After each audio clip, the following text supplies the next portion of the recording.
Hello, welcome back to the channel.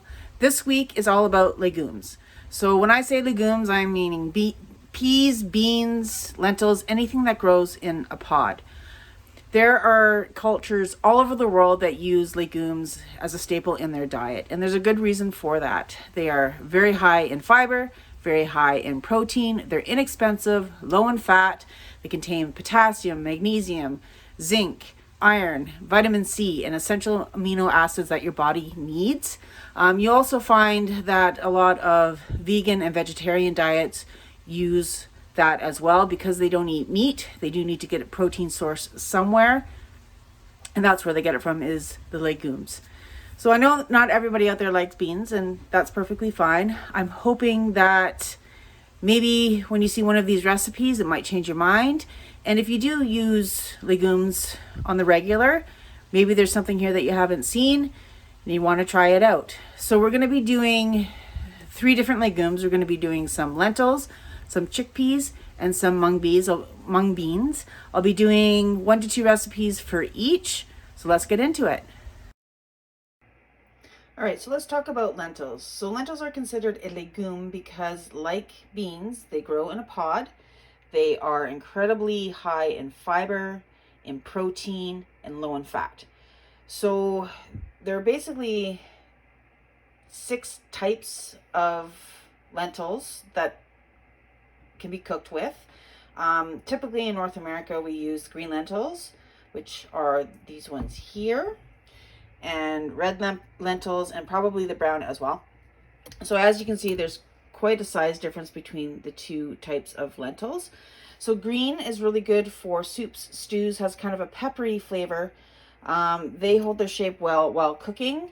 The red ones get a little bit mushier. They're very mild in flavor. I typically use red lentils a lot. And brown lentils, which I don't have currently, is kind of in between the 2. They do keep their shape a little bit mushy, kind of like the red lentils, and they have like a nutty flavor. So there are tons of different things you can use with lentils. I'm going to show you 2 that we use quite a bit in this house right now. Let's get into it. So we are going to make some fried red lentils. If you've never had this before, I'm going to suggest that you try it. They are awesome warm, and they're really good too if they're a little bit cooler and you put them in a salad. It adds a little bit of extra crunch. So I use dried red lentils for this. Canned doesn't really work as well, just because of the texture. So I took a half cup of red lentils and I soaked it in water for about an hour. I've drained them and patted them dry. So once that pan heats up, we're going to throw it into the pan and start frying.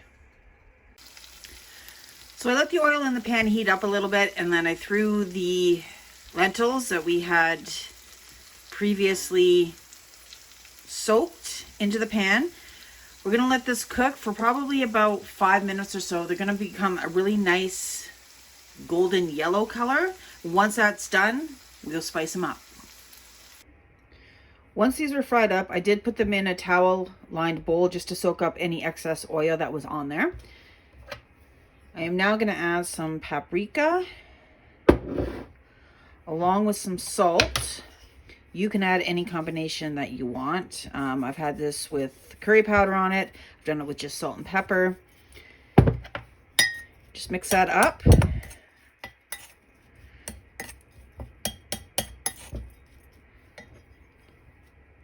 And enjoy. This protein shake is in our breakfast rotation.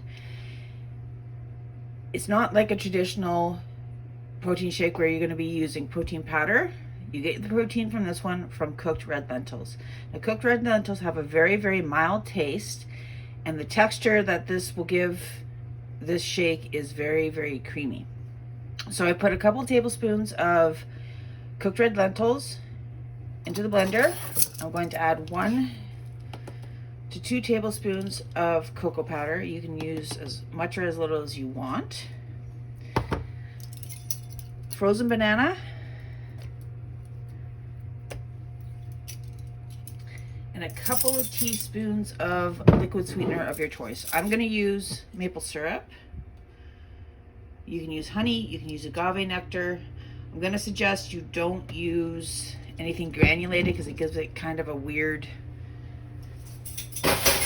sandy texture, and I'm gonna add some milk. Now I'm just using regular milk. You can use almond milk, which is really good in here, or any non-dairy milk is fine. All right, so we're gonna blend this up.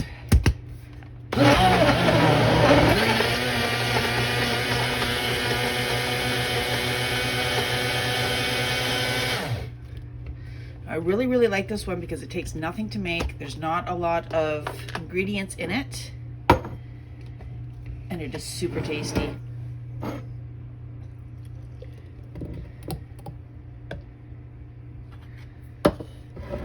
And there you have it, red lentil protein shake. So this recipe here has to be the best dry roasted chickpea recipe I've ever had. Super simple. Preheat your oven for 425. Take a can of chickpeas. If you're going to cook your own, it's about 2 cups of cooked chickpeas. Rinse them, pat them dry a little bit, and throw them in the oven. So we're going to throw them in the oven for about 22 minutes. I am going to check about halfway through, kind of shake them around a little bit. So this is going to dry them out a little bit. Then we're going to add our seasonings and throw them back into the oven. So these were in the oven, like I said, for about 22 minutes. I've taken them out. As you can see, they're pretty steamy right now. Put them back in the bowl. I'm going to add some olive oil. And I'm going to make these savory, so I'm just going to add salt and pepper. You can add whatever you want. I've done this with cumin, turmeric, and a little bit of paprika. You can also make them a little bit sweet if you want to use cinnamon or pumpkin pie spice, apple pie spice, whatever sweetness you want. So the salt and pepper, olive oil are in. I'm just going to toss that all around, and I'm going to put it back into the same pan that they were in before. I'm going to stick them back into the oven for another 20 to 25 minutes. All right, so here they are out of the oven. I'm going to let these cool a little and put them into an airtight jar. Not that that matters, because these will probably be gone by the end of the night. These are a really healthy snack, and I put them in lunches quite a bit just because there's a lot of protein and fiber in them, and they taste delicious.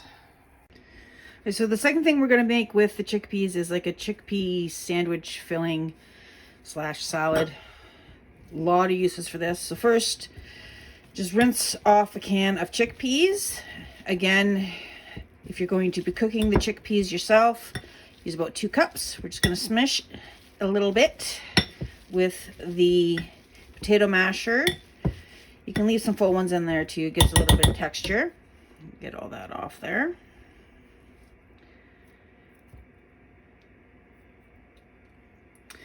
All right, so to this, I'm going to add some mayonnaise, along with a little bit of mustard, some shredded apples and carrots. I like the apples in it because it gives it a little bit of sweetness. And some cut up green onions. Now you can add whatever you want to this.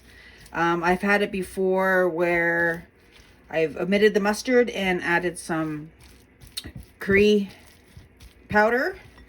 It's also really good too with the mayonnaise and the mustard and some pickles and cheese in there. Like I said, you can add whatever you want to it.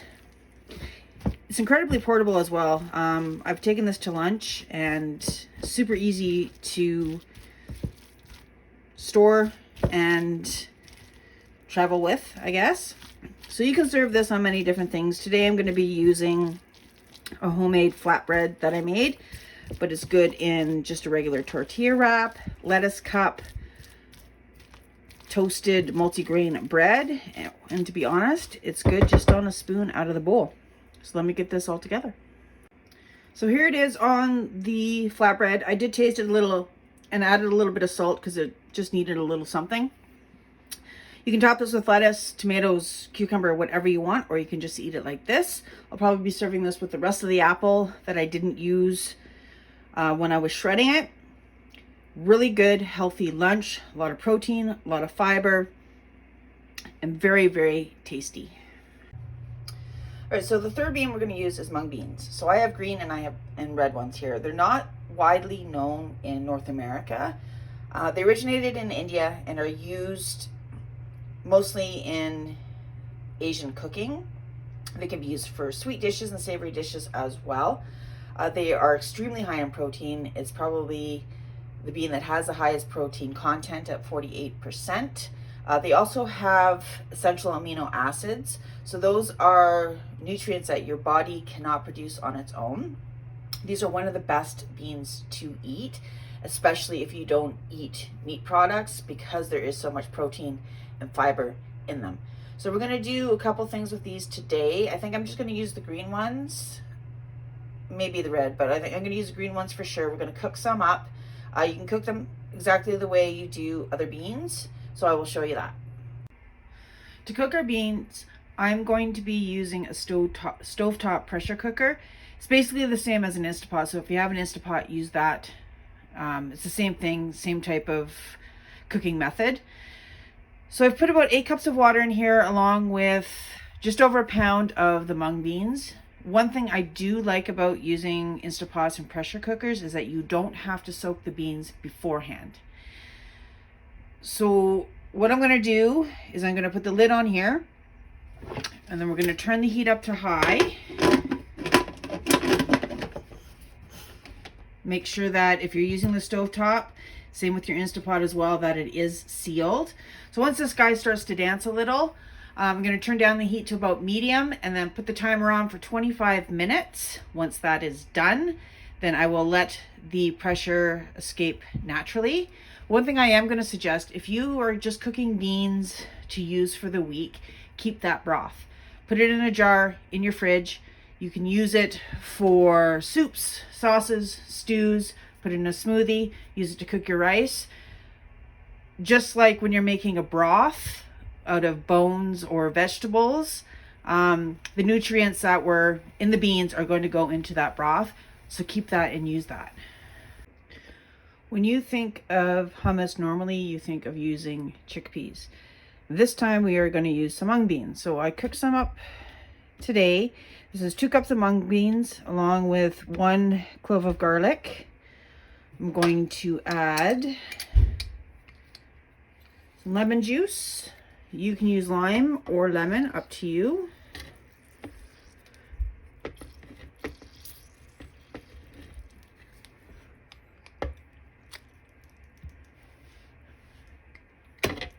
Squeeze it in there any way you want. I'm adding half a cup of tahini.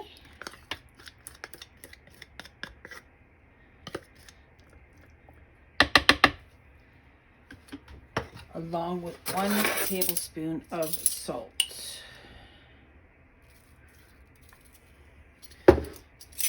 Now I do have some water to the side here as well if we need to thin this out a bit. Just added a tablespoon at a time. So we're just going to turn this on.